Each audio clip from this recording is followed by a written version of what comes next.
The smell hit first. Acrid, chemical, wrong. Ilya Cross stood in the hallway of Marrow City Medical, one hand pressed against the wall for balance, the other clutched over his stomach where nothing showed yet. The fluorescent lights buzzed overhead, casting everything in that sickly yellow-green that made even healthy people look half-dead. His appointment had been 20 minutes ago. Now he was waiting outside room 347 while voices murmured behind the frosted glass. Too low to make out words, but high enough to carry tension. A nurse passed without looking at him. Then another. Both moved like he wasn't there. Ilya's throat tightened. He'd been coming to this clinic for 3 weeks. They knew his name. They knew his face. Yesterday, Nurse Pratima had smiled at him, asked how he was sleeping, told him the heartbeat was strong. Today, no one would meet his eyes. The door opened. Dr. Ven stepped out, her usually warm expression replaced by something careful, something practiced. She held a tablet against her chest like a shield. "Mr. Cross," she said. "Not Ilya. Not honey like last time. We need to discuss your scan results." He straightened, tried to read her face. "Is the baby okay? Please come inside." The room was smaller than he remembered. 2 chairs, a desk, a paper-thin curtain that didn't quite reach the floor. Dr. Ven gestured to the seat farthest from the door, and Ilya sat, his hands twisting together in his lap. Through the window behind her, the city sprawled gray and endless, towers stacked like broken teeth against a sky that never seemed to clear. "Hi viewers, kindly tell us where you're watching from and what time it is." Dr. Ven set the tablet down but didn't turn it toward him. "Your blood work came back flagged. We ran it twice." "Flagged for what?" She hesitated. That was the first crack. "There are markers, pheromone synchronization, bond indicators." The words didn't land right. Ilya stared at her. "I don't understand." "You're bonded, Mr. Cross, to an alpha." She paused, and her voice dropped. "Possibly more than one." The room tilted. Ilya gripped the edge of the chair. "That's not possible." "I'm not. I haven't. It happens through prolonged exposure, shared environments, stress response overlap." Dr. Ven's fingers drummed once against the desk, then stopped. "The Syndicate requires documentation for all Omega pregnancies involving bonded alphas, especially high-profile ones." High profile. The word sat in his chest like a stone. "I work in the archives," Ilya said quietly. "I catalog old files. I don't know anyone high profile." Dr. Ven's jaw tightened. She glanced at the door, then back at him. "Your case has been flagged for compliance review. I'm required to submit your scan to the medical board for evaluation." "Evaluation of what?" She didn't answer. Instead, she slid a single sheet of paper across the desk. It was a consent form, dense with legal text, but one line was highlighted in yellow. By signing below, the patient acknowledges potential termination of medical services should compliance standards not be met. Ilya's hands went cold. "You're threatening to cut me off." "I'm following protocol." "Whose protocol?" The question hung between them. Dr. Ven opened her mouth, closed it. Somewhere down the hall, a door slammed. Footsteps approached, heavy, deliberate. She glanced toward the sound, and for just a second, Ilya saw something in her face that looked like fear.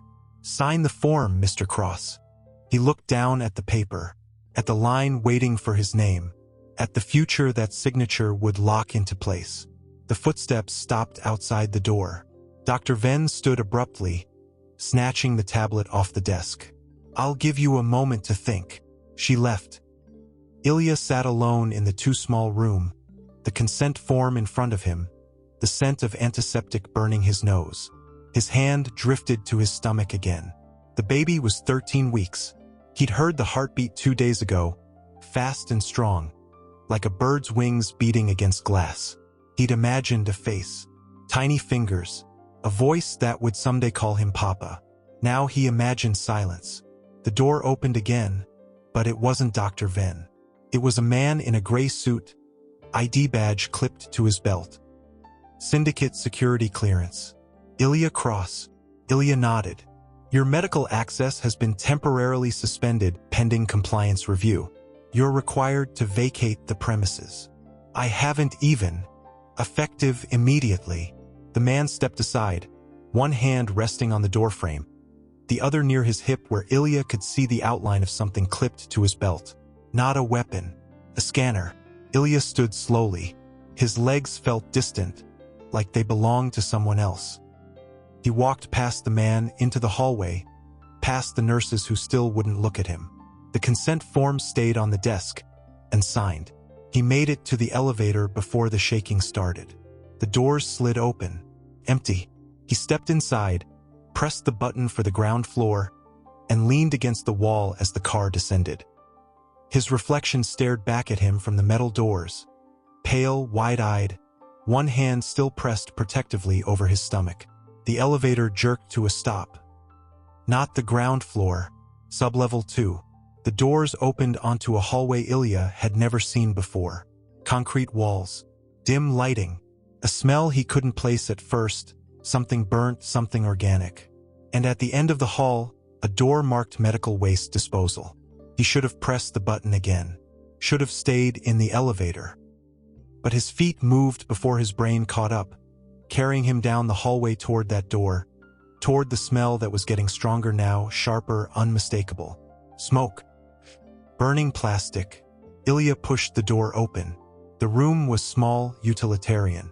A metal table, a sink, and in the corner, an incinerator, its door still cracked open, heat shimmering the air above it. On the table beside it sat a tray. Ilya crossed the room. His hands were shaking so hard he almost couldn't pick it up. But he did, lifting the small metal rectangle, tilting it toward the light. Gray and fine, already cooling. And beneath it, barely visible, the corner of something that hadn't fully burned. Glossy photo paper, curled black at the edges. He brushed the ash aside. A fragment remained, just enough to see the curve of a skull, the shadow of a spine, the timestamp in the corner, 13 weeks, 2 days. His scan. Someone had burned his baby's scan. Ilya's knees buckled. He caught himself on the edge of the table, the tray clattering back down, ash scattering across the metal surface like snow. His breath came in short, ragged bursts. The room spun. Footsteps echoed in the hallway outside. He turned toward the door just as a shadow filled the frame. Tall, broad-shouldered, moving with the kind of confidence that didn't ask permission. The scent hit him before the face registered. Pine and gun oil and something darker, something that made his hindbrain scream alpha even as his conscious mind tried to reject it. The man stepped into the light. Silver blonde hair, ink crawling up his neck, eyes the color of a thunderstorm, locked on Ilya with an intensity that made the air feel too thick to breathe. Ilya knew that face. Everyone in Marrow City knew that face. Silas Calder, 1/3 of the triplets who ran the Syndicate like a kingdom. Silas's gaze dropped to the tray, to the ash, to the fragment of scan still visible beneath it. His expression didn't change, but something in the set of his shoulders went very, very still. "You weren't supposed to see that," Silas said quietly. Ilya's hand tightened on the edge of the table. "Who did this?" Silas didn't answer. He stepped closer, and Ilya's body betrayed him. Pulse spiking, skin flushing, that traitorous omega biology recognizing something his mind refused to accept. "You need to leave," Silas said. "Now. Tell me who burned it." "Ilya, tell me." The use of his first name landed wrong. Too familiar, too intimate. Ilya took a step back, but there was nowhere to go. The incinerator was behind him, still radiating heat.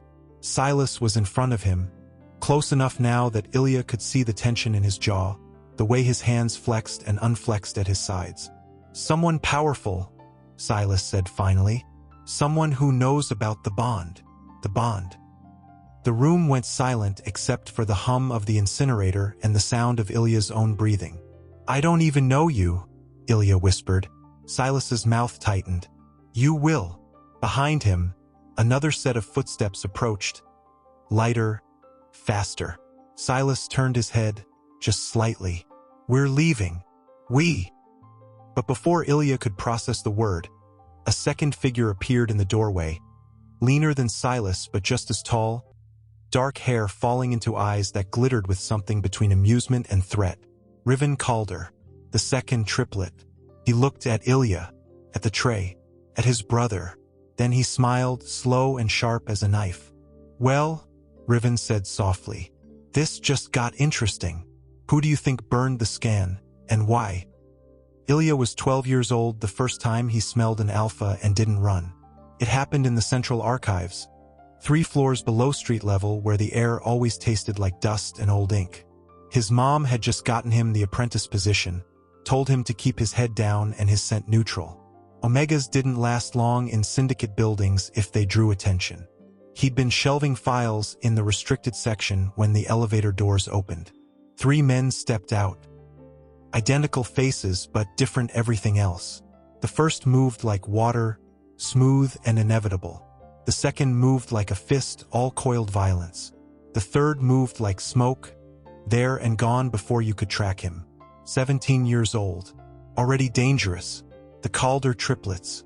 Ilya had pressed himself against the shelves, holding his breath, praying they wouldn't notice the skinny Omega kid in the corner. But Silas had looked right at him. Really looked like he was memorizing Ilya's face for later, and then kept walking. That was 14 years ago. Ilya hadn't thought about it since. Now, sitting in the back of a black car with Silas on one side and Riven on the other, he couldn't stop thinking about it. About that first look. About the way his body had known something his brain hadn't caught up to yet. The car smelled like leather and tension. Nobody spoke. Outside the tinted windows, Marrow City blurred past. Gray buildings, grayer sky, people moving through the streets like ants in a colony that never stopped working. Ilya's hands were still shaking. He tried to hide it by folding them in his lap. But Riven noticed. Riven noticed everything. "You should eat something," Riven said, not looking at him. "Shock's bad for the baby." Ilya's jaw tightened. Don't what? Talk about it like you care." That got Riven's attention. He turned, one eyebrow raised, and for a second Ilya saw the resemblance to Silas. Same bone structure, same dangerous patience. But where Silas was thunder, Riven was the silence after lightning struck. "I don't care," Riven said simply. "But my brother does." Silas made a sound low in his throat. "Enough." The car pulled to a stop in front of a building Ilya didn't recognize. No sign. No visible security. Just a door and a keypad and the kind of stillness that meant people with guns were watching from somewhere he couldn't see. Silas got out first. Riven followed. Ilya stayed in the car, his heart pounding so hard it felt like it might crack a rib. The door opened again. Silas leaned in, one hand braced on the roof, the other extended toward Ilya. "We need to talk," Silas said. "Inside, where it's safe." "Safe from who?" "Everyone." Ilya looked at the offered hand, at the calluses on the palm, at the ink disappearing under the sleeve of Silas's jacket, some kind of pattern, geometric and deliberate. He didn't take it, but he got out of the car. The building was nicer inside than it had any right to be. Polished floors, soft lighting, a receptionist who nodded at Silas without speaking. They took an elevator to the 9th floor, and Ilya watched the numbers climb, each one pulling him further away from the life he'd woken up to this morning. The elevator opened into a hallway with 3 doors. Silas led him to the middle one, pressed his palm to a scanner, and the lock disengaged with a soft click. The apartment beyond was massive. Floor-to-ceiling windows overlooking the city. Furniture that looked expensive and uncomfortable. A kitchen that had probably never been used. And sitting on the couch, one leg crossed over the other, was the third triplet, Kairo Calder. He didn't stand when they entered. Just watched Ilya with eyes the same shade as his brother's but colder, sharper. Where Silas was thunder and Riven was silence, Kairo was the blade you didn't see coming. "So," Kairo said, "this is him." Ilya bristled. "I'm standing right here." "I know." Kairo tilted his head. "You're shorter than I expected." Riven snorted. Silas shot him a look that could have stripped paint. Ilya crossed his arms over his chest, suddenly aware of how he must look. Rumpled clinic clothes, pale face, defensive posture. He forced himself to straighten. If you're done critiquing my height, maybe someone can explain what the hell is going on. Kairo's mouth twitched, almost a smile. I like him. You don't get to like me, Ilya snapped. You don't get to look at me or talk about me or... His voice cracked. He swallowed hard, hating the way his eyes stung. You don't get to burn my baby's scan and then act like this is normal. The room went quiet. Silas moved first, stepping between Ilya and his brothers like a wall. We didn't burn it. Then who did? Dr. Achilles Horrocks, Kairo said from the couch. Chief Compliance Officer for Syndicate Medical. He's been flagging Omega pregnancies for 6 months, especially ones involving high-ranking alphas. Ilya's stomach dropped. Why? Control. Kairo stood, and Ilya realized he was taller than Silas by half an inch. The Syndicate survives on hierarchy. Alphas at the top, betas in the middle, omegas at the bottom. A bond that crosses those lines is dangerous, Riven finished. To who? Ilya demanded. To people like Horrocks. Silas turned to face him fully. To anyone who profits from keeping things the way they are. Ilya shook his head. I don't understand. I'm nobody. I work in the archives. I don't even, he stopped, looked at each of them in turn. How long have you known about the bond? Silence. How long? 3 weeks, Silas said quietly. 3 weeks. The same amount of time Ilya had been going to the clinic. The same amount of time he'd been feeling off balance, overly sensitive to smells, inexplicably drawn to the 9th floor of the Syndicate Tower where the triplets kept their offices. You knew, Ilya whispered. You knew and you didn't tell me. We were trying to protect you. By doing what? Watching me? Following me? Riven shrugged. You're not very observant. Ilya lunged. He didn't think about it, didn't plan it.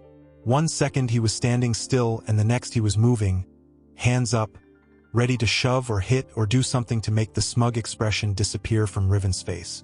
He didn't make it 2 steps. Silas caught him by the wrists, spun him around, and pulled him back against his chest in one smooth motion. Ilya struggled, but it was like fighting a wall. Silas's arms were bands of iron, his scent flooding Ilya's senses. Pine and gunpowder and something warmer. Something that made Ilya's hindbrain go quiet even as his conscious mind screamed to keep fighting.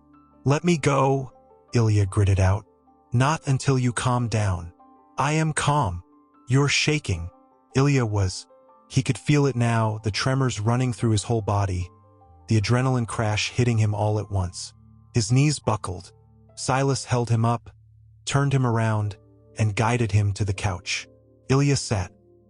Silas crouched in front of him, still holding his wrists, thumbs pressed gently against Ilya's pulse points. Breathe, Silas said. Ilya tried, failed, tried again. Kairo appeared with a glass of water. Ilya took it with shaking hands and drank half before realizing he was crying. He wiped his face roughly. I don't want this. I know. I don't want to be bonded to people I don't know. I don't want my baby's skin burned. I don't want... His voice broke again. I just want to be left alone. Silas's grip on his wrists tightened, just slightly. That's not an option anymore. Ilya looked up, met those storm gray eyes. Why not? Because Horrocks thinks you're a problem, and problems don't get left alone. They get erased. The word hung in the air like a blade. Ilya set the glass down before he dropped it. What does that mean? It means, Kairo said from somewhere behind Silas, that you have 2 choices. You can disappear. Leave the city, change your name, hope Horrocks doesn't send someone after you. Or what? Silas stood, releasing Ilya's wrists. Or you let us protect you. Ilya laughed, came out bitter and sharp. Protect me, like you protected the scan. That was a mistake. Mistakes get people killed. Which is why, Riven said, leaning against the window with his arms crossed. We're not making another one. Ilya stood, swaying slightly. I need to think. Think fast, Kairo said. Horrocks already knows we pulled you out of the clinic. He'll escalate. Into what? No one answered. Ilya looked at each of them. Silas with his barely controlled intensity, Kairo with his cold calculation, Riven with his sharp-edged amusement. They were terrifying, powerful, dangerous, and they smelled like home. He hated that, hated the way his body leaned toward them even as his mind screamed to run. I'll stay, Ilya said finally. But not because I trust you. Silas nodded. Fair enough. And if you lie to me again about anything, I'm gone. Understood. Ilya started toward the door, then stopped. Where am I supposed to sleep? Riven pushed off the window. Guest rooms down the hall. Second door on the left. Ilya nodded. He made it 3 steps before Silas spoke again. Ilya, he turned. We will keep you safe. Ilya wanted to believe him, wanted to feel the certainty in those words and let it settle the fear still churning in his chest. But all he could think about was Ash, and the scan that no longer existed, and the way Silas had said someone powerful like it was a thing they couldn't fight. He didn't answer, just walked down the hall, into the guest room, and closed the door. The room was clean, impersonal, a bed with white sheets, a window overlooking the city, a bathroom with toiletries still in their packaging. Ilya sat on the edge of the bed and pressed both hands to his stomach. 13 weeks. The baby was 13 weeks. He closed his eyes and tried to remember the heartbeat. Somewhere in the apartment, a phone buzzed. Voices murmured, low, tense, too quiet to make out words. Ilya lay back and stared at the ceiling. He didn't sleep. Around midnight, footsteps paused outside his door, stayed there for a long moment, then moved on. In the morning, he found a message slipped under the door. Just 3 words, handwritten on Syndicate letterhead. We need to talk. It wasn't signed. But Ilya recognized the handwriting from the compliance form he'd refused to sign. Dr. Horrocks wanted a meeting. What would you do? Run or stay? The cafe was neutral ground. That was what Kairo had called it when he handed Ilya the address that morning. Neutral ground, like this was a war and they were negotiating a ceasefire instead of sitting down with the man who'd burned evidence of Ilya's pregnancy. Ilya stood outside the glass door, watching people inside laugh over coffee and pastries, and wondered what neutral looked like when one side held all the power. The door opened. Silas stepped out, dressed down in a black jacket and jeans, but still impossible to miss.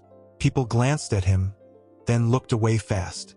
That was how it worked with alphas like the Calders. You noticed them, then pretended you hadn't. You don't have to do this, Silas said. Ilya pulled his coat tighter. The morning air was cold, but not as cold as the fear sitting in his chest. Yes, I do. We can handle Horrocks. By doing what? Burning his files? Threatening him? Ilya shook his head. That just makes it worse. Silas's jaw tightened, but he didn't argue. He'd learned that much in the 2 days since Ilya had moved into the apartment. Arguing didn't work. Ilya would just go quieter, harder to reach, until Silas gave up and walked away. The door opened again. This time it was Riven holding 2 cups of coffee. He handed one to Ilya without asking if he wanted it. Decaf, Riven said. Kairo looked it up. Caffeine's bad for. I know what's bad for the baby, Ilya cut in, but he took the coffee anyway. Riven smirked. You're welcome. Across the street, a black car pulled up to the curb. The windows were tinted, but Ilya knew who was inside. He could feel it. That prickling awareness at the back of his neck that meant an alpha was close, watching, evaluating. The back door opened. Dr. Achilles Horrocks stepped out. He looked different outside the clinic. Less clinical, more politician. Expensive suit. Graying hair slicked back. A smile that didn't reach his eyes. He crossed the street like he owned it, and maybe he did. Syndicate compliance officers didn't answer to many people. He stopped in front of Ilya, extended a hand. Ilya didn't take it. Horrocks's smile widened. Mr. Cross, thank you for agreeing to meet. I didn't agree to anything. Semantics. Horrocks dropped his hand. His gaze flicked to Silas, then Riven, then back to Ilya. "Shall we sit? I assume your companions will want to join us." Ilya hated the way he said companions, like the triplets were pets. Like the bond was something Ilya had chosen instead of something that had happened to him while he was too busy surviving to notice. They went inside, found a table in the back corner where Silas could watch the door and Riven could watch the windows. Horrocks sat across from Ilya, folding his hands on the table like they were about to discuss the weather. "I'll be direct," Horrocks said. "The scan I disposed of was a liability." Ilya's grip tightened on his coffee cup. "It was my baby. It was evidence of an unauthorized bond. There's no law against bonding. There's no law protecting it either." Horrocks leaned back, still smiling that empty smile, especially when it involves high-ranking Syndicate members and an omega of limited resources. The insult was quiet, polite, but it landed like a fist. Silas shifted in his seat. Riven went very still. Ilya kept his eyes on Horrocks, refusing to look away, refusing to flinch. "What do you want?" Ilya asked. "Cooperation. With what?" "A simple acknowledgement that the pregnancy was unplanned, that the bond was unintentional, that you have no claim on the Calder name or resources." Ilya blinked. "I never asked for. I'm not concerned with what you've asked for. I'm concerned with what you might ask for in the future." Horrocks' smile finally faded. "Children complicate things, Mr. Cross, especially children with alpha bloodlines, especially when those alphas are as visible as the Calders. So this is about reputation. This is about order." "Order," Ilya repeated. The word tasted like ash. "You burned my baby's scan to protect order. I burned it to protect the Syndicate." Silas leaned forward. "You burned it because you're scared." Horrocks' gaze slid to him. "Scared of what, Mr. Calder?" "Change. Omegas having rights. Bonds that don't fit your neat little hierarchy. Rights are earned, not given." "By who?" "You." The temperature in the room dropped. Horrocks' expression didn't change, but something in his posture shifted. He looked at Silas the way someone might look at a dog that had forgotten its training. "I don't answer to you," Horrocks said quietly. "None of you. You may run the streets, but I run the systems that keep this city functioning. And if I say a pregnancy is a problem, it's not a problem," Ilya interrupted. "It's a person." Horrocks turned back to him. "Not yet." The words hung in the air. Ilya felt something cold slide down his spine. Not fear. Worse than fear. Understanding. "You want me to terminate," Ilya said. Horrocks spread his hands. "I want you to make an informed decision. That's not a decision. That's an ultimatum. Call it what you like. But if you choose to continue the pregnancy, you do so without Syndicate medical support. Without legal protection. Without anything," Ilya finished. His voice was flat now. Empty. "You're cutting me off. I'm enforcing policy." Silas stood. The chair scraped loud against the floor. "We're done here." "Sit down, Mr. Calder." "Make me." The cafe went quiet. Ilya could feel people staring now, phones coming out, recording. This was going to be everywhere by tonight. Silas Calder facing down a compliance officer in a public space. The kind of thing that started riots or policy changes or both. Riven touched Silas's arm. Just 2 fingers, barely any pressure. But Silas sat. Horrocks' smile returned. "As I was saying, Mr. Cross has options. He can terminate the pregnancy and resume his normal life. Or he can proceed and face the consequences of an unsanctioned bond." Ilya looked down at his coffee. It had gone cold. He set it aside and stood, slower than Silas had, but just as final. "I'm keeping the baby," Ilya said. Horrocks tilted his head. "Are you certain?" "Yes." "Even knowing what it will cost you?" Ilya met his eyes, held them, especially knowing that. Something flickered across Horrocks' face. Surprise, maybe. Or respect. It was gone too fast to name. "Then we have nothing further to discuss," Horrocks said. He stood, smoothed his jacket, and walked toward the door. He stopped halfway, turned back. "One more thing, Mr. Cross. The Calders may offer you protection. They may promise you safety, but protection has a price, and eventually they'll ask you to pay it." He left.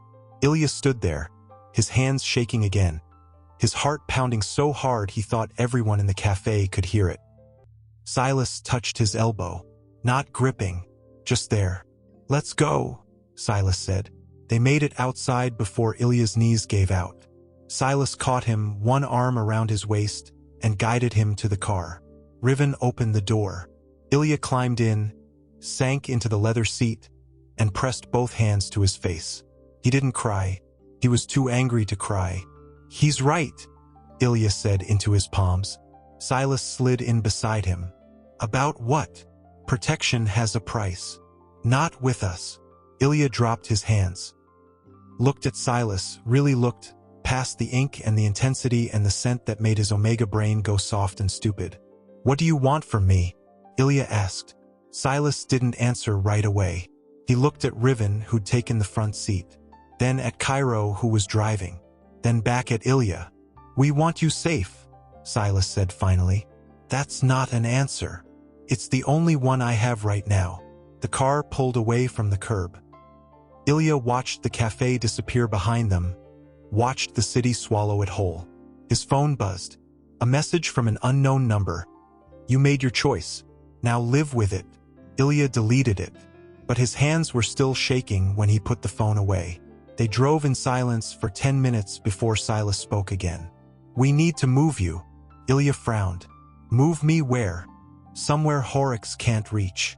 "There's nowhere like that." Kairo glanced in the rearview mirror. "There is. But you're not going to like it." "Why not?" "Because," Riven said, turning in his seat to look back at Ilya, "it's our home, the real one, not the apartment." Ilya's stomach dropped. "I'm not living with you." "You already are," Kairo pointed out. "That's temporary. So is this." Silas's voice was quiet, careful. "Until we figure out how to handle Horrocks. You can't handle him. He runs the system. Then we change the system." Ilya laughed. It sounded broken. "You really think you can do that?" Silas didn't smile, didn't blink. Yes. The conviction in that single word was terrifying, because Silas believed it. And worse, Ilya was starting to believe it too. The car turned onto a street Ilya didn't recognize. Residential. Quiet. Trees lining the sidewalk. Houses set back from the road behind gates and walls. They stopped in front of one. Kairo entered a code. The gate swung open. The house beyond was smaller than Ilya expected. 2 stories. Stone and glass. A garden that looked like someone actually cared for it. "This is where you live?" Ilya asked. "When we're not working," Riven said. "Which is almost never." They got out. Silas led Ilya up the walkway, past the garden to the front door. He pressed his palm to another scanner. The lock clicked. Inside, the house was warm, lived in, books on shelves, jackets on hooks, a kitchen that actually looked used. "Guest rooms upstairs," Kairo said. "First door on the right." Ilya didn't move. He stood in the entryway, looking around, trying to reconcile the space with the triplets he'd seen in the Syndicate tower. Cold, dangerous, untouchable. "Why are you doing this?" Ilya asked. Silas turned. "Doing what?" "Helping me. You don't even know me." "We know enough." "That's not an answer either." Silas stepped closer. Close enough that Ilya could smell pine and gunpowder and that warm undertone that his hindbrain loved and his conscious mind hated. "You're ours," Silas said simply. Ilya's breath caught. "I'm not. The bond says you are. I didn't choose the bond. Neither did we." Silas's hand came up, slow and deliberate, giving Ilya time to step back. He didn't. Silas's fingers brushed the collar of Ilya's jacket, straightening it where it had folded wrong. The touch lasted 2 seconds, maybe 3, but Ilya felt it everywhere. Silas's hand dropped. He stepped back, giving Ilya space to breathe. "Get some rest," Silas said. We'll figure out the next steps tomorrow. He walked away. Kairo and Riven followed, disappearing into some other part of the house. Ilya stood alone in the entryway, one hand pressed to the spot where Silas had touched his collar. His phone buzzed again. Another message. Same unknown number. Enjoy your new cage. Ilya looked up at the ceiling, at the house that was supposed to keep him safe. It didn't feel like safety. It felt like a trap closing. And somewhere in the city, someone was watching, waiting, planning their next move. Ilya climbed the stairs, found the guest room, locked the door. He sat on the bed and pulled out his phone, opened his contacts, scrolled to his mom's name. His finger hovered over the call button. Then he put the phone away, because calling her meant explaining. And explaining meant admitting he'd lost control of his life. Outside, a car door slammed. Ilya went to the window, looked down. A fourth figure stood in the driveway talking to Silas. Taller, older, dressed in a suit that screamed authority. Ilya's blood went cold. He recognized that posture, that presence. The man looked up, met Ilya's eyes through the window, and smiled. Who just arrived and what do they want? Ilya didn't go downstairs. He stayed at the window, watching the stranger and Silas talk in the driveway. Their body language was wrong. Too stiff, too careful, like two animals circling before a fight. Riven joined them, then Kairo. All three triplets stood between the stranger and the house. Between the stranger and Ilya. The stranger said something. Silas shook his head. The stranger gestured toward the house. Silas crossed his arms. 5 minutes. 10. Then the stranger got back in his car and left. Ilya backed away from the window. His heart was racing again. That constant state he'd lived in since the clinic, since the ash, since everything went wrong. He sat on the edge of the bed and counted breaths. In for 4, hold for 4, out for 4, until his hands stopped shaking. A knock at the door. It's Kairo. Ilya didn't answer. I'm coming in. The door opened. Kairo stood in the threshold, hands in his pockets, expression unreadable. He looked at Ilya for a long moment, then at the window. You saw him, Kairo said. Not a question. Who was he? Marcus Thorne, Syndicate Judiciary. He's Horrocks' direct superior. Ilya's stomach dropped. What did he want? To remind us that interfering with compliance decisions has consequences. What kind of consequences? Kairo crossed the room, sat in the chair by the window, not on the bed, not close, giving Ilya space. The kind that end careers, or worse. So he threatened you. He tried. Ilya looked at him, really looked. Kairo was different from his brothers. Where Silas was intensity and Riven was edges, Kairo was calculation. He didn't move unless he'd already planned 3 steps ahead. Even sitting here, casual and calm, Ilya could see his mind working. You're not scared of him, Ilya said. I'm terrified of him. That honesty caught Ilya off guard. Then why? Because fear is just information. Kairo leaned back, crossing one ankle over his knee. It tells you what matters. And right now, keeping you safe matters more than keeping Thorne happy. Why? Kairo's gaze sharpened. You keep asking that. Because nobody's answered it. What do you want to hear? The truth. Kairo was quiet for a moment. Then he stood, walked to the door, and closed it. When he turned back, something in his expression had shifted. Less mask, more person. The bond is real, Kairo said. We didn't plan it, didn't want it, but it's there, and it's strong enough that being away from you feels wrong. Like missing a limb. He paused. Silas feels it most. He's always been the one who leads with instinct. Riven fights it because he fights everything. And me? Kairo's mouth twitched. I keep trying to logic my way out of it, but the data doesn't lie. You're ours. We're yours. And that scares the hell out of all of us. Ilya's chest tightened.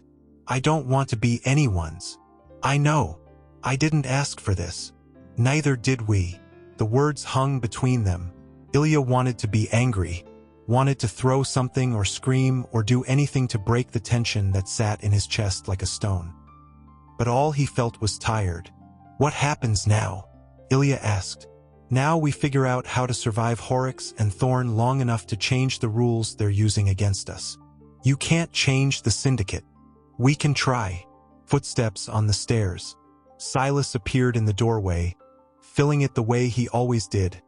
Too much presence, too much alpha, too much everything. "Thorn's gone," Silas said. "But he'll be back." Kairo nodded. "We need to move faster." "Agreed." Silas's gaze shifted to Ilya. "There's someone I want you to meet." Ilya tensed. "Who?" "Someone who can help." "That's not an answer." Silas almost smiled. "You're learning." They went downstairs. Riven was in the kitchen, cooking something that smelled like garlic and herbs. He didn't look up when they entered, just kept chopping vegetables with the kind of precision that made Ilya think he'd be just as good with a knife in a fight. "Dinner in 20, Riven said. "We're going out," Silas replied. "Again." "It's important." Riven set the knife down, turned, looked at Ilya, then at Silas. "You're bringing him?" "Yes." "Bad idea." "Noted." Riven's jaw tightened, but he didn't argue. He just went back to chopping, each slice harder than the last. Silas led Ilya to the garage. 3 cars sat inside, black, expensive, identical except for minor details. Silas chose the middle one. Kairo took the passenger seat. Ilya climbed in back. They drove for 30 minutes, out of the residential district, into the industrial sector where buildings leaned against each other like drunks and the streetlights were more off than on. Ilya's unease grew with every block. "Where are we going?" he asked. "Somewhere safe," Silas said. "This doesn't look safe." "That's the point." They pulled up in front of a warehouse. No sign, no lights, just a door and a camera pointed at the street. Silas got out, knocked 3 times, paused, knocked twice more. The door opened. A woman stood in the threshold. Tall, dark-skinned, gray hair pulled back in a bun. She wore an apron over jeans and a sweater, and her eyes were the sharpest thing Ilya had seen since Horrocks' smile. She looked at Silas, Kairo, then at Ilya. "You brought him," she said. "I brought him," Silas confirmed. "Inside, before someone sees." They followed her into the warehouse. The interior was nothing like the exterior. Clean, organized. Medical equipment along one wall, a desk, filing cabinets, and in the corner, a woman sitting in a chair, pregnant and crying. The older woman, the one who'd let them in, went to her, touched her shoulder, spoke too quietly for Ilya to hear. "Who is she?" Ilya whispered to Kairo. "Dr. Ilya Cross. She runs an underground clinic for Omegas who can't access Syndicate healthcare." Ilya's eyes widened. "That's illegal. So is burning medical scans." "Fair point, Dr. Ross finished with the pregnant woman who left through a back door. Then she turned to Ilya, and Ilya felt like he was being x-rayed. "Ilya Cross," Dr. Ross said. "I've heard about you." "From who?" "From everyone. You're all anyone in my network is talking about." She gestured to a chair. "Sit." Ilya sat. Dr. Ross pulled on gloves, then lifted Ilya's wrist, checking his pulse. "How far along?" she asked. 13 weeks. "Any bleeding? Cramping?" "No. Nausea.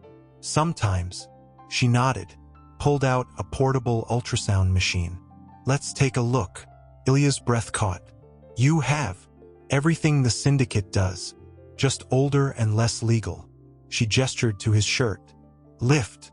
Ilya hesitated, looked at Silas, who'd moved to stand behind Dr. Ross, his expression unreadable. "It's okay," Silas said quietly. Ilya lifted his shirt. Dr. Ross spread cold gel over his stomach, then pressed the wand against his skin. The monitor flickered. Static. Then, a heartbeat. Fast. Strong. Real. Ilya couldn't breathe. Couldn't look away. There on the screen was proof. Not ash, not memory, but actual evidence that the baby existed. "Healthy," Dr. Ross said. "Strong heartbeat. Good size for 13 weeks. She handed Ilya a tissue to wipe off the gel. You're doing fine. Ilya's hands shook as he cleaned his stomach. He pulled his shirt down, but he couldn't stop staring at the monitor where the image had been. Can I? His voice cracked. Can I have a copy of the scan? Dr. Ross smiled. It was the first real warmth Ilya had seen since the clinic. Of course. She printed 2 images, handed them to Ilya. He held them like they were made of glass. Thank you, Ilya whispered. Don't thank me yet. Dr. Ross pulled off her gloves. You're healthy now, but stress is dangerous. And from what I hear, you've got plenty of it. I'm handling it. Are you? Ilya didn't answer. Dr. Ross looked at Silas. You need to keep him calm. Stress triggers early labor, complications, things that can't be fixed in a warehouse clinic. Understood, Silas said. Do you? Dr. Ross's gaze hardened. Because bringing him here, dragging him into whatever war you're fighting with the Syndicate, that's not keeping him calm. That's making it worse. Silas's jaw tightened. We're protecting him. From what? Horrocks? Thorn? Dr. Ross shook her head. You can't protect him from the system. You can only burn it down. We're working on it. Work faster. They left 20 minutes later. Ilya clutched the scans against his chest the whole drive back, his mind replaying the heartbeat over and over. When they got to the house, Riven was waiting on the porch. We have a problem, Riven said. Silas tensed. What kind? The kind with a warrant. He held up his phone. On the screen was a legal document, Syndicate letterhead, official seals, and Ilya's name in bold. They're summoning him to testify, Riven said. About the bond. About us. About everything. Ilya's knees went weak. Silas caught him. One hand on his elbow, one on his back, holding him steady. When? Silas asked. Tomorrow. The scans slipped from Ilya's hands. They fluttered to the ground, landing face up. The heartbeat he'd just heard felt 1,000 miles away. What will Ilya say when he testifies? The hearing room was smaller than Ilya expected. No grand courtroom, no audience. Just a table, 3 chairs, and a man in a gray suit sitting behind a recording device. Magistrate Leon DeVoe. He was younger than Horrocks, older than the triplets, with the kind of face that gave nothing away. He gestured to the chair across from him without looking up from his tablet. Mr. Cross, please sit. Ilya sat. His hands were shaking again. They hadn't stopped since yesterday. But he folded them in his lap where DeVoe couldn't see. Behind him, Silas stood against the wall. Kairo and Riven had been denied entry. Only the involved parties, DeVoe had said, which apparently meant Ilya and 1 alpha representative. Silas had volunteered before his brothers could argue. DeVoe tapped his tablet. The recording device blinked red. This is a preliminary hearing to establish the nature and validity of the bond between Ilya Cross and the Calder triplets. Mr. Cross, do you understand why you're here? Yes. And you're aware that false statements made during this hearing are subject to Syndicate penalty? Ilya's throat tightened. Yes. Good. DeVoe leaned back. Let's begin. How long have you known the Calders? 14 years. DeVoe's eyebrows rose.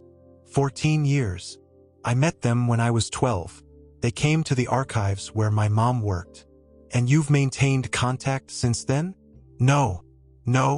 I saw them around, in the building, but we didn't speak. DeVoe made a note. When did the bond form? Ilya hesitated. He didn't know. None of them knew. Bonds didn't announce themselves. They just happened slowly, invisibly, until one day you couldn't breathe without feeling the pull. I don't know, Ilya said.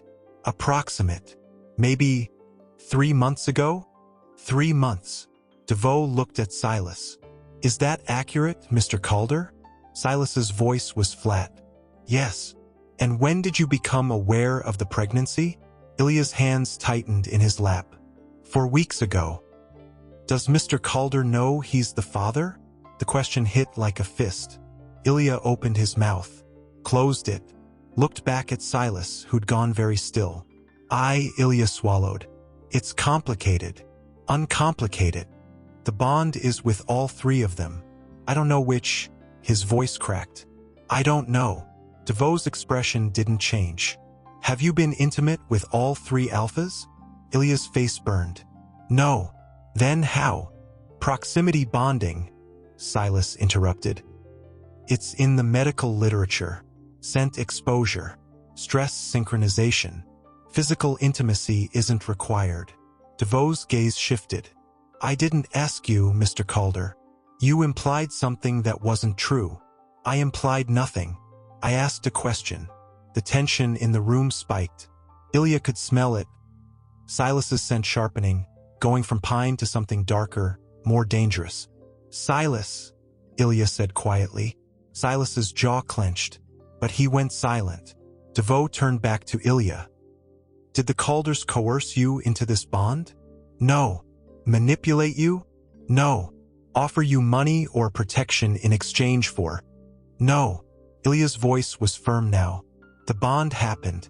I didn't want it. They didn't plan it. It just happened. DeVoe studied him for a long moment. Then he tapped something into his tablet. Dr. Horrocks claims you refused to terminate the pregnancy despite being informed of the complications an unsanctioned bond would create. That's not what he said. What did he say? Ilya met DeVoe's eyes. He said if I didn't terminate, I'd lose access to Syndicate healthcare, that I'd be cut off, that the baby was a problem. And you still refused. Yes. Why? The question was simple. The answer wasn't. Ilya thought about the heartbeat, about the scans Dr. Ross had given him, tucked safely in his jacket pocket, about the way his hand kept drifting to his stomach like it could protect something that was barely bigger than a plum. Because it's my baby, Ilya said. Not the Syndicate's, not Horrocks's, mine. DeVoe's expression flickered, just for a second. Then it was gone. The Syndicate has a vested interest in maintaining social order, DeVoe said. Bonds between high-ranking alphas and low-status omegas disrupt that order. So I've been told. Do you dispute that? I dispute that my baby should pay for it. DeVoe set his tablet down, folded his hands on the table. Mr. Cross, I'm trying to help you. If you cooperate, if you acknowledge that this bond was a mistake and agree to certain terms, we can resolve this quietly. You'll have access to healthcare, financial support, a future. What terms? Termination. Or, if you insist on continuing the pregnancy, full relinquishment of parental rights.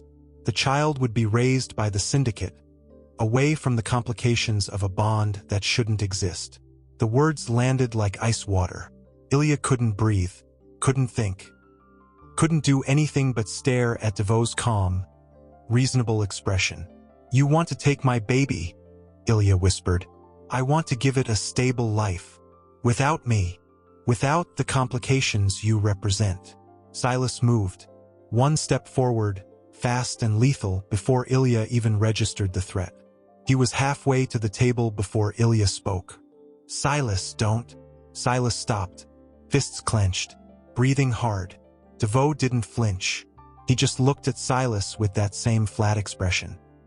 Violence won't help your case, Mr. Calder. Neither will this. Silas's voice was low, dangerous. You're not taking the baby. That's not your decision. It's not yours either. Actually, DeVoe said, if Mr. Cross refuses to cooperate, the Syndicate has the authority to intervene in cases where an Omega's choices endanger social stability. Ilya's heart stopped. In danger? I'm not endangering anyone. You're bonded to 3 of the most powerful alphas in Marrow City.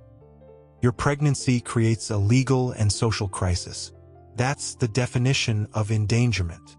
That's the definition of control. DeVoe's mouth tightened. For the first time, Ilya saw something real in his expression. Frustration. Maybe even anger. Mr. Cross, DeVoe said slowly, I am offering you a way out. Take it. No.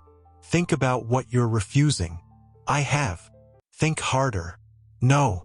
The word echoed in the small room. DeVoe stared at him. Silas stared at him. Ilya stared back, heart pounding. hands shaking, every instinct screaming at him to back down, to apologize, to survive. But he didn't. "This hearing is over," DeVoe said. He stood. "You'll receive a formal summons for the full tribunal within 48 hours. I suggest you use that time to reconsider." He left. Ilya sat there, alone with Silas, the recording device still blinking red. "Turn it off," Ilya said. Silas reached over, pressed the button. The light went dark. Ilya put his head in his hands. Silas knelt in front of him, not touching, just there, close enough that Ilya could smell pine and something warm, something that made his hindbrain relax even though his conscious mind was screaming. "I'm sorry," Silas said. Ilya looked up. "For what?" "For dragging you into this." "You didn't drag me. The bond did." "Same thing." "It's not." Silas's hand hovered near Ilya's knee. Didn't touch. Just hovered like he was asking permission. Ilya nodded. Silas's palm settled on his knee. Warm. Steady. Real. "We'll fight this," Silas said. "How?" "I don't know yet. But we will." Ilya wanted to believe him, wanted to feel the certainty in those words and let it settle the fear still churning in his chest. But all he could think about was DeVoe's face. And the word relinquishment. They left the building together. Kairo and Riven were waiting in the car, tension radiating off them like heat. "How bad?" Kairo asked. "Bad," Silas said. They drove back to the house in silence. Ilya stared out the window, watching the city blur past, and tried not to think about what would happen in 48 hours. Inside, Riven made tea. Kairo pulled out his laptop. Silas disappeared into his office and came back with a stack of legal documents. "We need a plan," Kairo said. "We need a miracle," Riven muttered. Ilya sat on the couch, the tea cooling in his hands, and watched them work. They moved like a machine. Kairo researching, Riven strategizing, Silas coordinating. They didn't need to speak to communicate. They just knew. And Ilya realized, sitting there, that he was watching people who'd never lost before, which made what he had to say even harder. "I'm leaving," Ilya said. All three of them stopped, looked at him. "What?" Silas asked. "After the tribunal. Whatever happens. I'm leaving Marrow City. You can't." "I can. And I will." Ilya set the tea down. "You were right. Protection has a price. And I can't afford it." Silas crossed the room, knelt in front of Ilya again. Close, too close, scent overwhelming. "We're not letting you go," Silas said. "You don't have a choice. Neither do you. The bond is killing me." Ilya's voice cracked. "Every day I stay here, I'm more trapped, more dependent, more afraid. I can't." He stopped, breathed. "I can't live like this." Kairo closed his laptop. "Where will you go?" "I don't know." "How will you survive?" "I don't know." "Ilya, I know it's stupid. I know it's dangerous. But staying here is worse." Ilya looked at each of them. "You're fighting a war I didn't sign up for. And I'm sorry, but I won't let my baby become a casualty." The room went silent. Then Riven spoke. "What if we gave you a choice?" Ilya frowned. "What? What if we stopped protecting you and started listening to you?" Riven leaned against the wall, arms crossed. "What if we let you decide what happens next?" "You can't." "Why not?" "Because you're alphas. You don't let omegas decide." Riven's mouth twisted. "Maybe it's time we did." Silas stood, looked at his brothers. Something passed between them. Silent, loaded, too complex for Ilya to parse. Then Silas turned back to Ilya. "Okay," Silas said. "Tell us what you want." Ilya stared at him. "What?" "You heard me. What do you want?" Ilya's mind went blank. No one had asked him that. Not DeVoe. Not Horrocks. Not even the triplets until now. What did he want? "I want..." Ilya's voice was barely a whisper. "I want to keep my baby. I want to be safe. I want to stop being afraid." "Done," Silas said. "You can't promise that." "Watch me." Silas pulled out his phone, dialed, put it on speaker. A woman's voice answered. Calder, this better be important. It is. I need a meeting with the tribunal. Tomorrow. That's not how this works. Make it work. The woman sighed. What are you planning?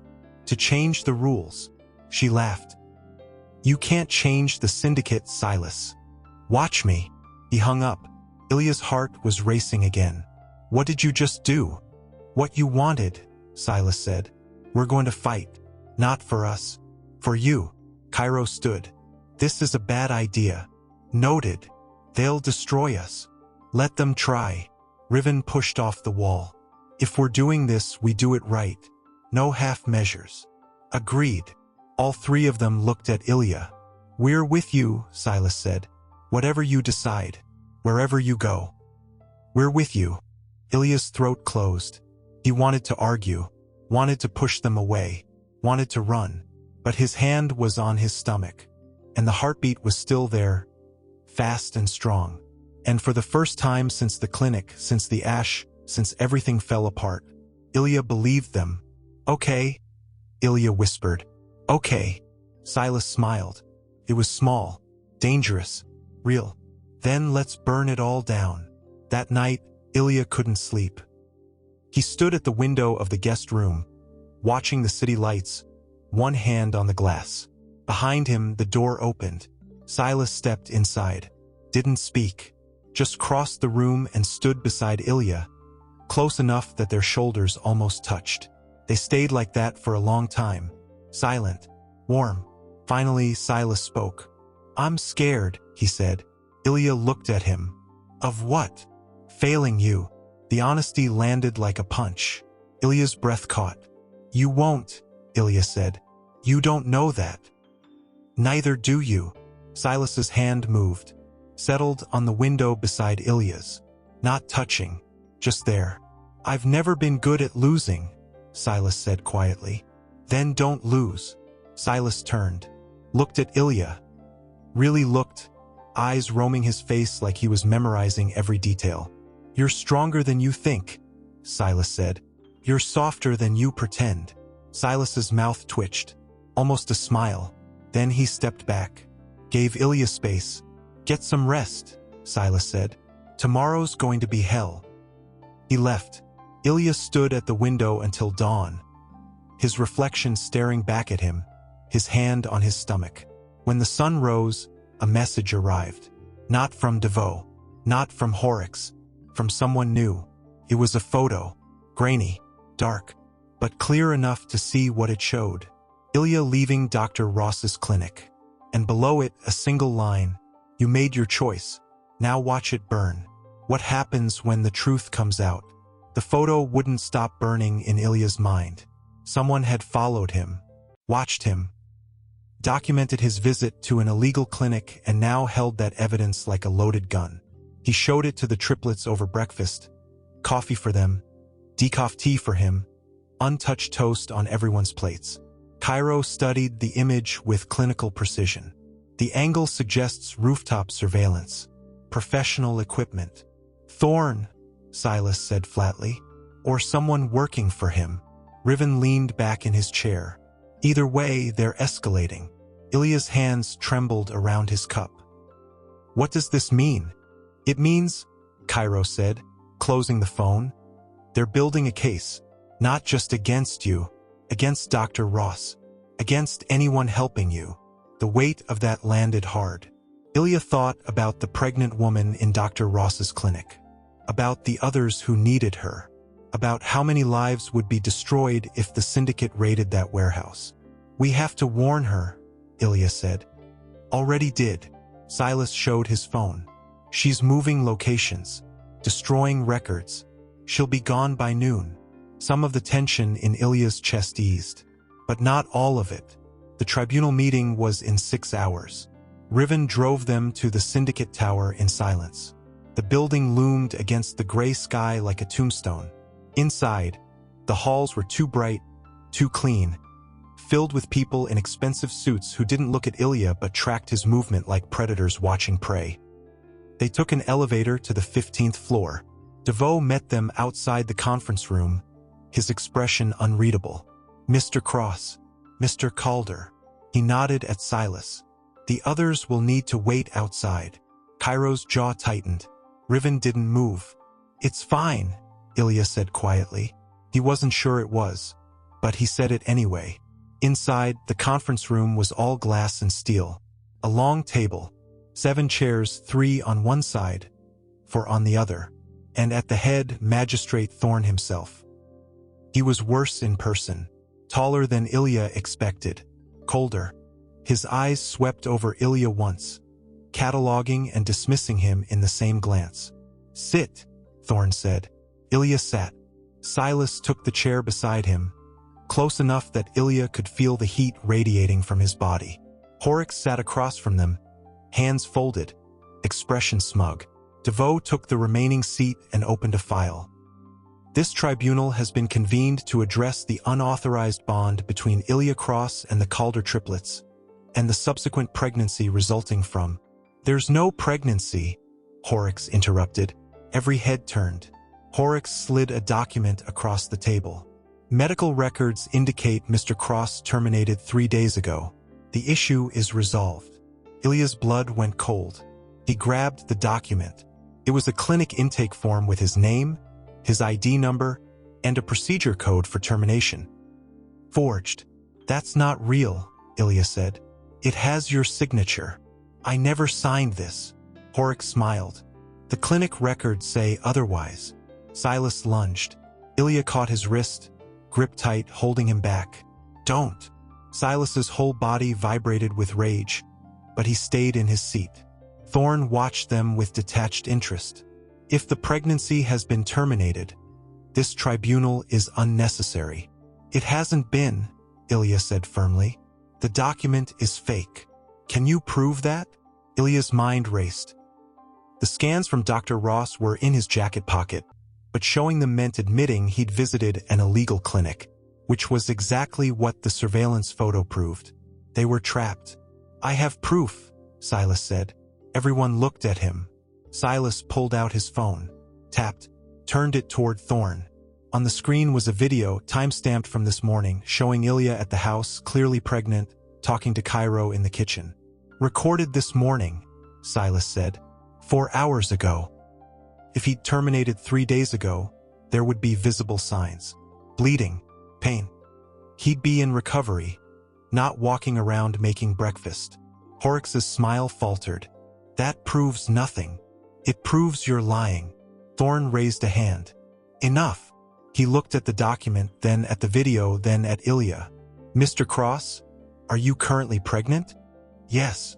Can you provide medical documentation? Ilya hesitated. Then he pulled out the scans from Dr. Ross, set them on the table. Thorn picked them up, studied them. These aren't from a Syndicate facility. No, Ilya said. They're from a doctor who actually cares about Omega Health. An illegal doctor. A necessary one. The room went silent. Thorn set the scans down, looked at Horrocks. You falsified medical records. I corrected a mistake. You committed fraud. I protected the Syndicate. By breaking its laws? Thorn's voice dropped. You've overstepped, Achilles. Horrocks' expression hardened. I did what was necessary. No, you did what was convenient. Thorn stood. This tribunal is suspended pending an internal investigation into medical compliance procedures. Mr. Cross, you're free to go. Ilya couldn't breathe, couldn't process. Free to go? Horrocks stood abruptly. You're making a mistake. The mistake was already made. Thorn walked to the door, paused, looked back at Ilya. For what it's worth, Mr. Cross, I hope you survive what comes next. Then he left. Horrocks followed, his gaze burning into Ilya like a brand. DeVoe gathered his files. You should leave the city. What? Ilya asked. Horrocks won't stop. Thorn's protection only lasts as long as the investigation. After that, DeVoe shook his head. Leave. Tonight if you can. He left too. Ilya sat there, staring at the scans on the table, his whole body shaking. Silas touched his shoulder. Let's go. Outside, Kairo and Riven were waiting. One look at Silas's face and they knew. We won? Riven asked. For now, Silas said. They made it to the car before Ilya's legs gave out. Silas caught him, holding him upright while Kairo opened the door. I need to sit, Ilya whispered. Almost there. They got him in the car. Drove. Ilya closed his eyes and focused on breathing. When he opened them again, they weren't at the house. They were at a private airstrip. A plane sat on the tarmac, small and sleek, engines already running. What is this? Ilya asked. Your way out, Kairo said. I'm not leaving. Yes, you are. Silas opened the car door. Devo was right. Horrocks won't stop, and we can't protect you here. So you're sending me away? We're keeping you alive. Ilya's chest tightened. Where? Somewhere safe. Somewhere Horrocks doesn't have reach. For how long? Silas's expression cracked. Just for a second. I don't know. Ilya looked at the plane, at the triplets, at the city behind them. Then he thought about the heartbeat. Okay, Ilya said quietly. They walked him to the plane. Riven handed him a bag, clothes, documents, cash. Kairo gave him a phone with one number programmed in. Call if you need anything, Kairo said. Or if you just want to talk, Riven added. Silas walked him up the stairs, stopped at the door. I'll come back for you, Silas said. Don't promise that. I'm promising it anyway. Silas's hand came up, cupped Ilya's face. His thumb brushed Ilya's cheekbone, gentle and devastating. Stay safe, Silas whispered. Then he stepped back. Ilya boarded the plane, found a seat by the window, watched as the triplets stood on the tarmac, 3 silhouettes against the dying light. The plane took off, and Ilya left Marrow City behind, one hand on his stomach, the other clutching a scan that proved he'd existed, at least for now. The cabin was small, remote, surrounded by trees that stretched endlessly in every direction. Ilya stood on the porch, coffee in hand. Real coffee now, not decaf, because stress had stopped mattering weeks ago, and watched snowfall. 2 months. He'd been gone 2 months. The baby was moving now. Small flutters that felt like wings. Ilya would press his hand there and wait, hoping to feel it again. The phone Kairo gave him sat on the kitchen table, untouched for days. Ilya had called once 3 weeks ago. Silas answered on the first ring. Are you okay? Silas had asked. Yes. Do you need anything? No. Silence. Then, I miss you. Ilya had hung up. Now he stood in the snow, alone, and wondered if leaving had been survival or cowardice. The phone rang. Ilya almost didn't answer, but something in the persistence, 3 rings for 5, made him walk inside and pick it up. Hello. It's done. Kairo's voice, calm, final. What's done? Horrocks. He's been removed from compliance. Thorn revoked his authority. New policies are in place. Omega healthcare autonomy, independent oversight, legal protections for bonds. Ilya's hand tightened on the phone. You're serious? Policy went into effect yesterday. It's real. Tears burned Ilya's eyes. How? We fought. You gave us a reason to. Ilya sank into a chair. Is it safe? To come back? Kairo hesitated. Safer. Not safe. Horrocks still has allies. But the system can't touch you anymore. Can you? The question hung between them. We want to, Kairo said quietly. But only if you want us to. Ilya looked out the window, at the snow, at the trees, at the life he'd built in isolation. Then he looked down at his stomach, where the baby was moving again. I want to come home, Ilya whispered. Then come home. The city looked different. Or maybe Ilya was different. He stood in the arrivals terminal, 6 months pregnant now, visible in ways he couldn't hide. People stared. He let them. Silas was waiting by the car. He looked thinner, tired. But when he saw Ilya, something in his expression broke open. He didn't run, didn't rush, just walked slowly across the space between them and stopped. Hi, Silas said. Hi. Silas's gaze dropped to Ilya's stomach. Can I? Ilya took Silas's hand, pressed it against the curve where the baby was kicking. Silas's breath caught. "That's your baby," Ilya said. "Ours." Silas's other hand came up, cupped Ilya's face, and this time when he leaned in, Ilya didn't pull away. The kiss was soft, careful, everything Ilya had been too afraid to want. When they pulled apart, Silas was smiling. "Let's go home," Silas said. Home was the house with the garden.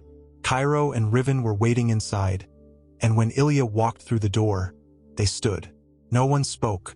Then Riven crossed the room and pulled Ilya into a hug, gentle, mindful of the baby, but real. "You came back," Riven said. "I came back." Kairo approached slower, touched Ilya's shoulder. "We have a room ready for after the baby comes." Ilya's throat closed. "You want me to stay? We want you home." And this time, Ilya believed them. The baby came 3 weeks early. Dr. Ross delivered her in the upstairs bedroom while snow fell outside. A girl, small, perfect, screaming loud enough to wake the whole city. Ilya held her and cried. Silas stood beside the bed, one hand on Ilya's shoulder, staring at the baby like she was a miracle. "She needs a name," Ilya whispered. "You choose." Ilya looked down at the tiny face. "Amara. It means eternal," Kairo said from the doorway. "I know." They took turns holding her. Silas first, then Kairo, then Riven, who looked terrified and gentle all at once. Later, when everyone had left and it was just Ilya and the baby in the quiet dark, Silas came back. He sat on the edge of the bed, didn't speak, just watched. "Thank you," Ilya said. "For what?" "For fighting." Silas's hand found Ilya's, held it. "Always," Silas said. 6 months later, Ilya stood in the garden, Amara on his hip, watching the triplets argue about how to build a swing set. The city had changed. Slowly, quietly, Omega clinics opened legally. Bonds were recognized. Horrocks had disappeared into obscurity. But some things never healed completely. The scan was still gone. That loss lived in Ilya's chest like a scar. But Amara was here, real, alive, and that was enough. Silas looked up from the construction disaster. "You okay?" Ilya smiled. "Yeah, I'm okay." That night, after Amara was asleep, the 4 of them sat in the living room. Ilya curled on the couch, the triplets scattered around him. "What happens now?" Ilya asked. "Now," Kairo said. "We figure it out. Together," Riven added. Silas's hand found Ilya's, held it. "Together," Silas agreed. Outside, the city hummed. Inside, Amara breathed softly in her crib. And for the first time since the clinic, since the ash, since everything fell apart, Ilya felt safe. But as he drifted towards sleep, his phone buzzed. A message. Unknown number. Just one line. "The bond may be legal now, but some of us still remember what you cost us." Ilya's blood went cold. Silas saw his expression. "What is it?" Ilya showed him the message. Silas's jaw tightened. He stood, walked to the window, looked out at the city that had tried to destroy them. "Let them come," Silas said quietly. And Ilya realized this wasn't over. It was just beginning. Will Ilya and the triplets survive what comes next? The fight for their family has only just begun.